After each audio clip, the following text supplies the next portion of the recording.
کلمہ توحید کے اندر وحدانیت بیان کی گئی ہے، یعنی کہ اللہ ایک ہی ہے، ہر اعتبار سے اللہ ایک ہی ہے۔ جیسے کلمہ طیبہ کے اندر تو اللہ تعالیٰ کے معبود ہونے کا یقین دلایا گیا تھا، کلمہ شہادت کے اندر اللہ تعالیٰ کی عبادت کرنے کی گواہی دی گئی اور عہد لیا گیا کہ اللہ ہم تیری عبادت کریں گے، تیرے نبی کو محمد صلی اللہ علیہ وسلم کو آخری نبی مانیں گے۔ کلمہ تمجید کے اندر اللہ تعالیٰ کی پاکی اور بزرگی بیان کی گئی، اور کلمہ توحید یعنی چوتھے کلمے کے اندر کیا بیان کیا گیا ہے؟ اللہ تعالیٰ کی وحدانیت۔ بتائیے، اللہ تعالیٰ کی وحدانیت۔ دیکھیے، لا الہ الا اللہ وحدہ لا شریک لہ، اللہ کے سوا کوئی عبادت کے لائق نہیں، وہ اکیلا ہے، اس کا کوئی شریک نہیں، لہ الملک ولہ الحمد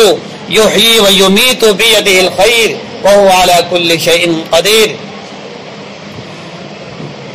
اسی کے لیے بادشاہت ہے اور اسی کے لیے تمام تعریفیں ہیں، وہی زندہ کرتا ہے، یحیی وہی زندہ کرتا ہے، ویمیت وہی مارتا ہے، وہی موت دیتا ہے، بیدہ الخیر اسی کے قبضے میں ہے تمام بھلائی، وہو علی کل شیء قدیر وہ ہر چیز پر قادر ہے، کوئی اس کے اوپر قادر نہیں ہے، ہر چیز کے اوپر قدرت رکھتا ہے۔ وہ دن کو رات کر دے، رات کو دن کر دے، جیسے وہ سورج گرہن کرتا ہے، رات چاند کو گرہن کرتا ہے، لگا دیتا ہے، کبھی سورج کی روشنی چھین لیتا ہے، کبھی روشنی دے دیتا ہے، کبھی چاند کو بے نور کر دیتا ہے، کبھی چاند کو روشن کر دیتا ہے، کبھی چاند کو چھوٹا کر دیتا ہے، کبھی بڑا کر دیتا ہے،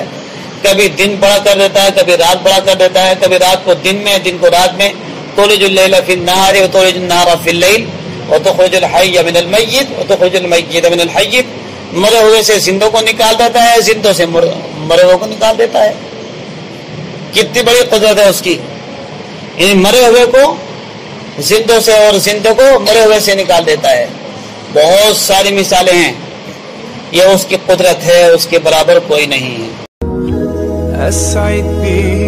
قلوبنا واغفر